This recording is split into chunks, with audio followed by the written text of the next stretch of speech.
Here I am in my Hummel Ultracruiser, getting ready to fire it up for the day and have a little morning flight. So here we go. Clear prop. This airplane was built about I think it's early 2009. I Clear think prop. from plans. I bought it from a fellow who bought it from the guy who built it, and it's I've flown it I guess about 30 hours, 40 hours now. It's very nice. Works fine.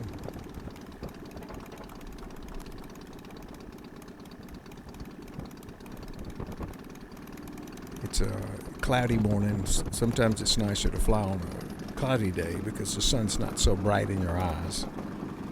So this is the Hendersonville Airport, Johnson Field. It's the one of two airports that are parallel to each other, and I fly from the grass one.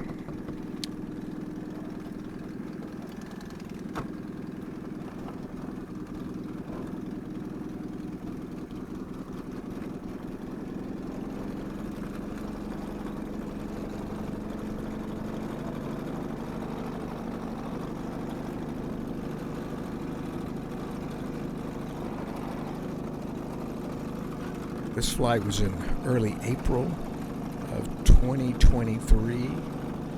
I think about 8:30 in the morning.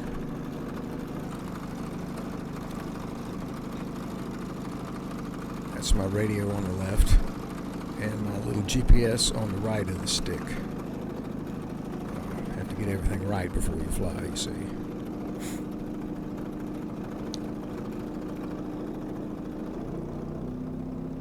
It's as most Hummel Ultracruisers have. It's a half VW, 37 horsepower, and it's a little cold-natured. There's cylinders hanging out in the breeze. Takes a while to get it warmed up, and I don't like to apply full throttle unless it's nice and warm. There you go. I'm taking off. Runway 15.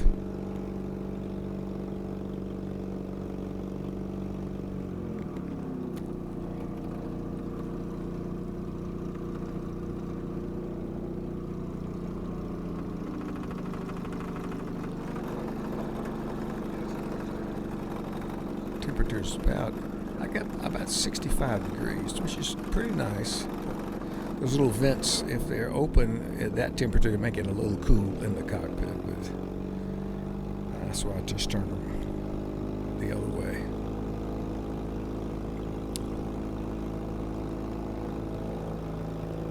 So we're underway.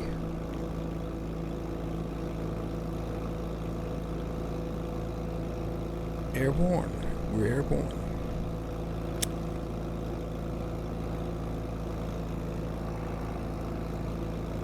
My TAC is the top instrument. I'm turning around 3,500 RPM at full throttle.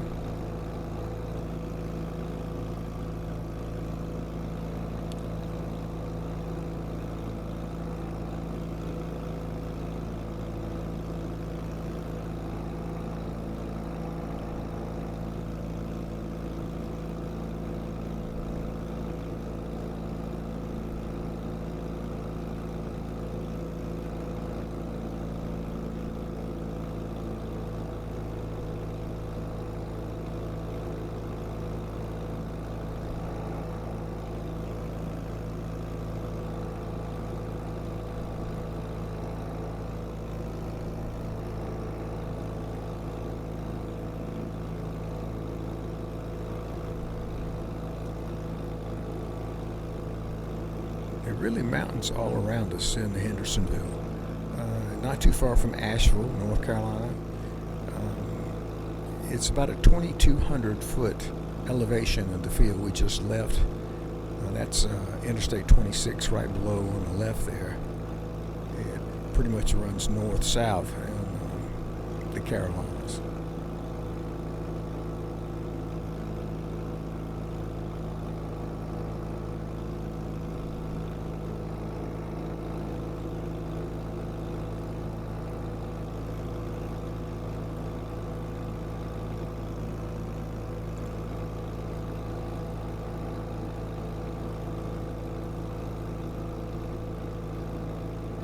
looking for about 1,500 feet AGL, or about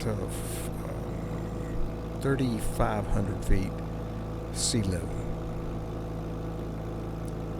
Now, this is in Class G airspace, part of Class G airspace, and my maximum altitude is 4,500 feet right in this area, because we are in the landing pattern for Asheville Airport, which has a bunch of jets coming in and out, and they typically fly around this area to set up for landing in Asheville. So if I get above 4,500 feet, I could be looking at an airliner, and certainly I don't want to do that.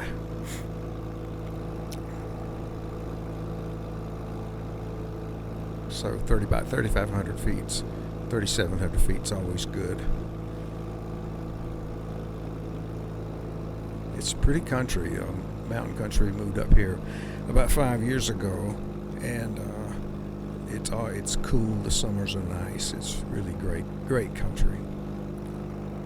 I just wish it were a little flatter, so that when you fly around some places you could find more farms and pastures to land in if you ever have any issues. But knock on wood, I haven't had any engine issues with any plane I've ever had, so that's a good thing. No emergency landings. But it is an ultralight. No license required to fly it.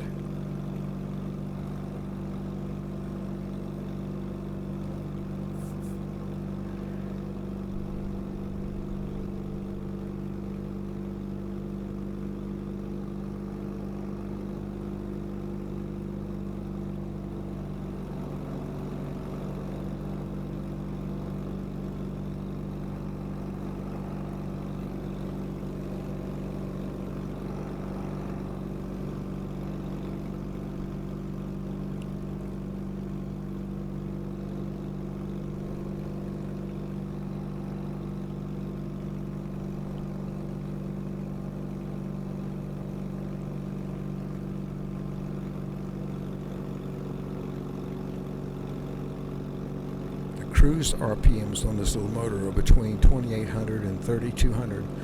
I normally fly it right around 3,000 RPM or slightly less to give me an airspeed of around 60, 65, which is very comfortable for this little plane.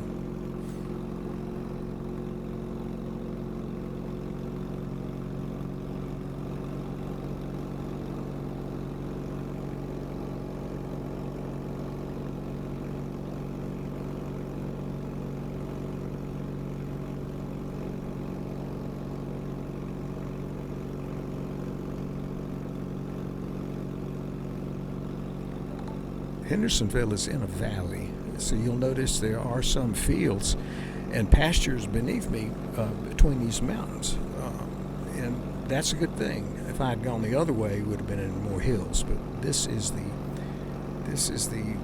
level part of Hendersonville. It's Chimney Rock is not far from here, and if we flew over those mountains directly ahead, we'd be in the coastal plain, and it's very level over there, but not as cool.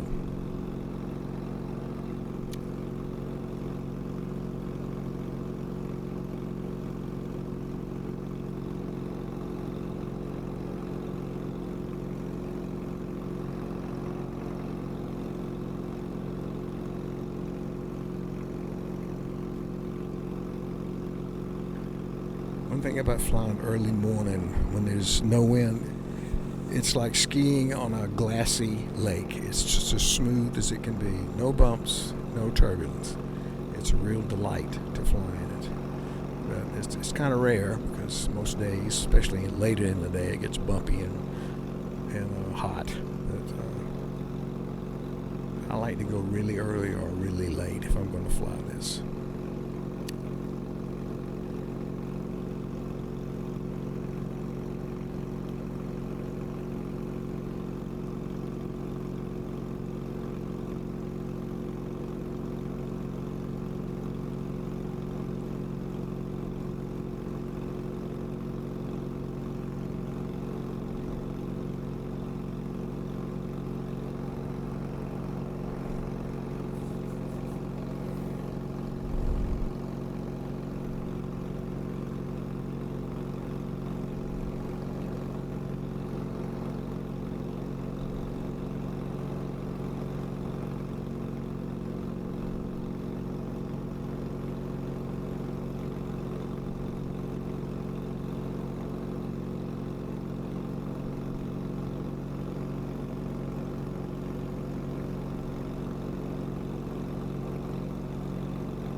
This plane is very light on the controls.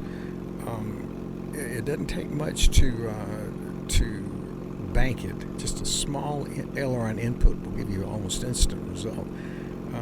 I notice when I'm flying it that the left wing wants to dip a little bit if I just let go of the control stick. Since this plane was built with plans, I think the builder got the wing slightly wrong, because it should really not, it should fly level with the stick off typically. But he's got some trim tabs on it, but they don't really add much. But it's very little effort to keep the wings level, so it's really not a concern. But when you build anything from plans, you do all the drilling, you do all the riveting. It's not the same as the new kits that have holes pre-drilled, where you can't make as many mistakes. As long as you line the holes up, everything should be level and equal and proper.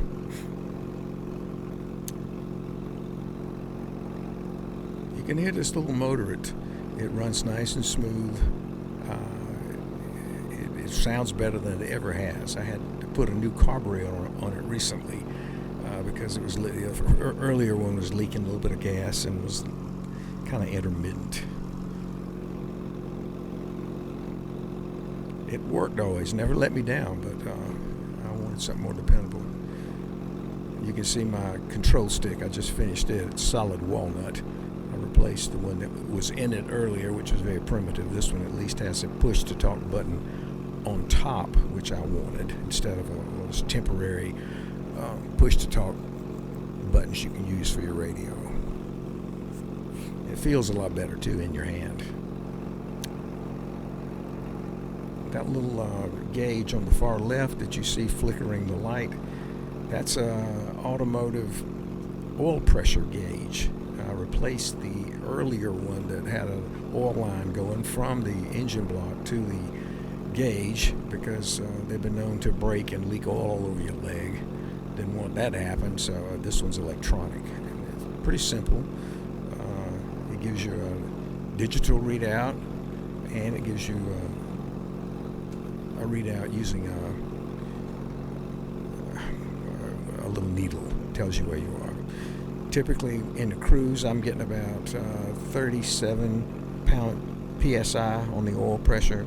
When I first started, it's around 40, and that's all within specs, according to the builder of this motor.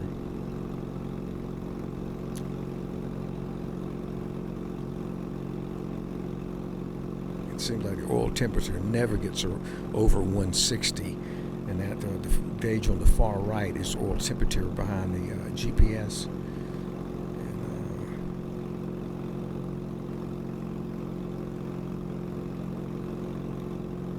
It's a delight to fly, I'll have to say. It's beautiful when it's calm. It's very nice, especially, again, not having the sun in your eyes when you're trying to fly.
Right now I'm flying kind of a lazy left-hand circle to stay in the plains area of the valley of Hendersonville. And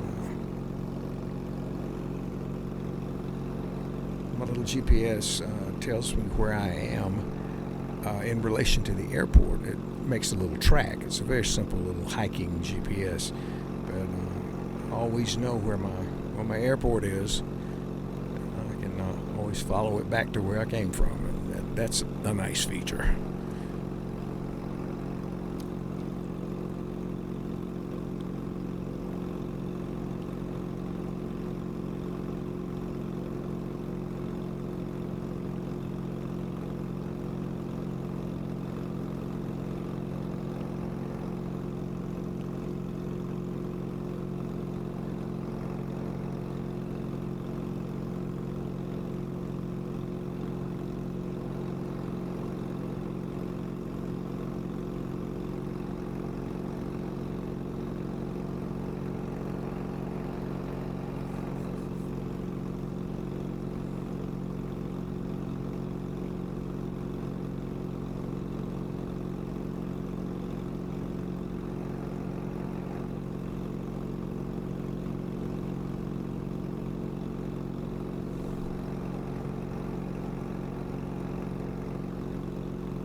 The little item on the panel, up on the top of the panel on the right side with the red, is my watch. You can see it's very, very primitive, but I set it to 0 each time, or 12 o'clock, and that lets me know how long I've flown, how many hours I've put on the engine and the airframe. It's primitive, but it works.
That's the interstate, I-26.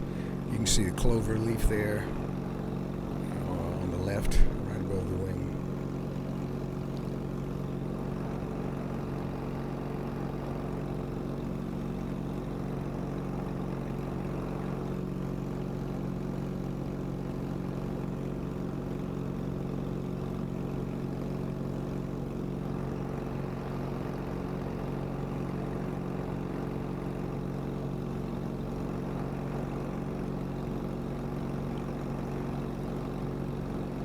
There's a Home Depot right under the nose.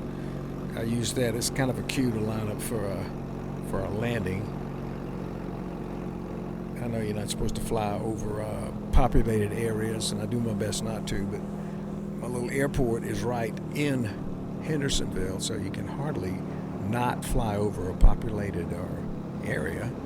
You just hope nothing happens. I'm cutting back a little bit to make a descent. Again, I'm flying about 1,500 feet AGL, and I'll be turning left here in a second to try to find a good glide path for landing on runway 15.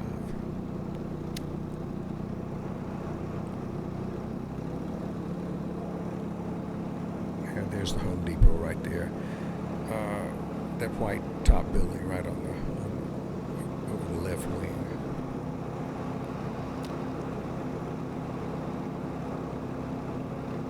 Descending.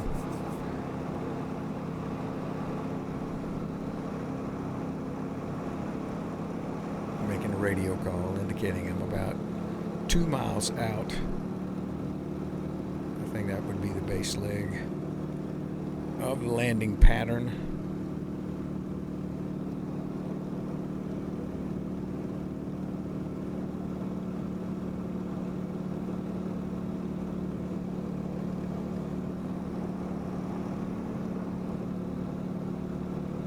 Probably about 1,000 feet right now.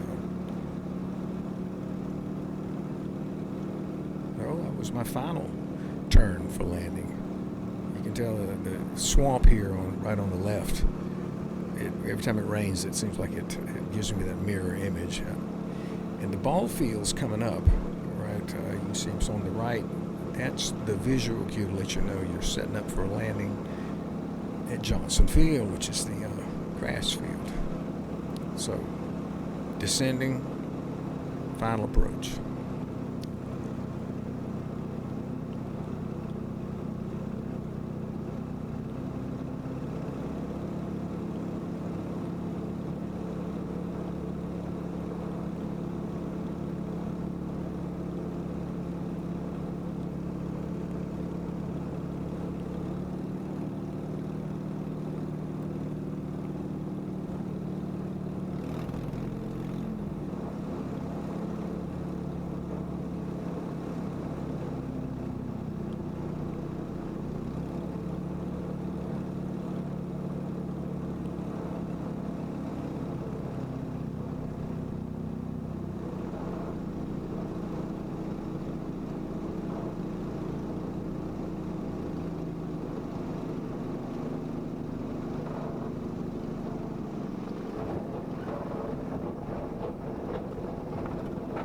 So we're down, gonna clear the runway and put it up for the day.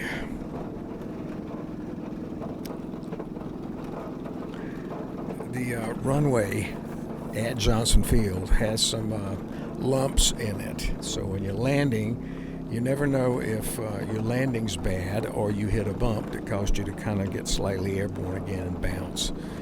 It's just a fact of life with this little airport.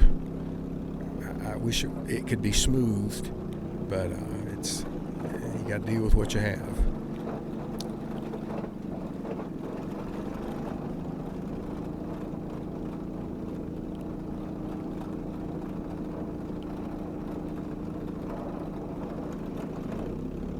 This hangar is adjacent to a house, and I rented from a lady whose husband was a pilot, and this is right in his backyard. That's their trailer. I try to turn the fuel off and run it all out of the carburetor.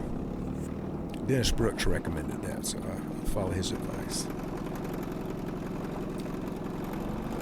That's me turning the fuel petcock off with my foot.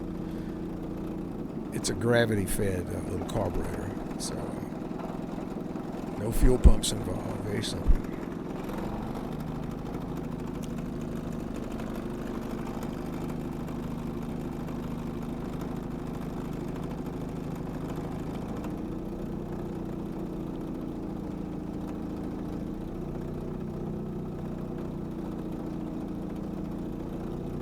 It's going to turn off in just a moment. I hope you folks enjoyed my little flight. It's a delight to fly it. I hope I never have any problem with it. If you fly, stay safe. Try to do the right thing. There it is.